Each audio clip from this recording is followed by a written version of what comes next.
ويزكيهم يتلو عليهم آياته ويزكيهم ويعلمهم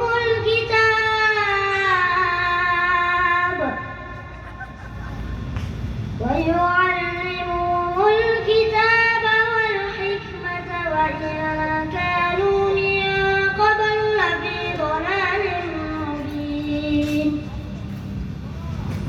Aku berlindung kepada Allah dari godaan setan yang terkutuk dengan menyebut nama Allah yang Maha Pengasih, Maha Penyayang.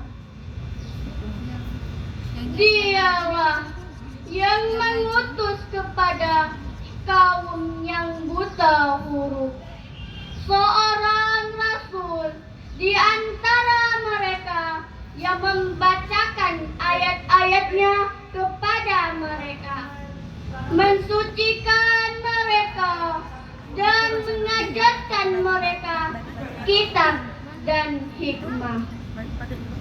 Dan sesungguhnya sebelumnya benar-benar dalam kesesatan yang nyata. Dari ayat tersebut, maka ada 3 langkah yang harus kita lakukan untuk menjadi generasi Qur'ani, yaitu pertama, senantiasa membaca Al-Quran akan membawa ketenangan hati, sehingga pemuda yang senantiasa membaca Al-Quran akan selalu bersih hatinya dan akan berpengaruh untuk perilaku yang baik. Kedua, mensucikan hati dari syirik sehingga akan menjadi generasi unggul. Ketiga, generasi yang menjadikan Al-Quran sebagai pedoman hidup, menghafal Al-Quran, mengamalkan isi Al-Quran, serta mendakwahkan isi Al-Quran. Generasi muda yang dirahmati Allah, pemuda harapan bangsa, pemudi pagar pertiwi. Ungkapan kata ini sering kita dengar. Ungkapan kata ini memang indah untuk didengar, tetapi realitasnya harus kita pertanyakan. Apakah ungkapan tersebut hanyalah sekedar buah mulut? Pemanis kata, jawabannya ada di pundak kita, wahai generasi muda.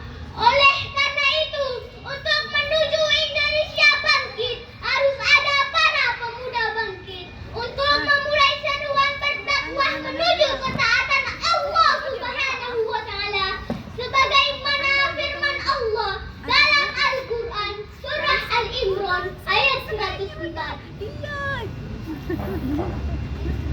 Bismillahirrahmanirrahim. Waltakum minkum ummatun yad'una ilal khair.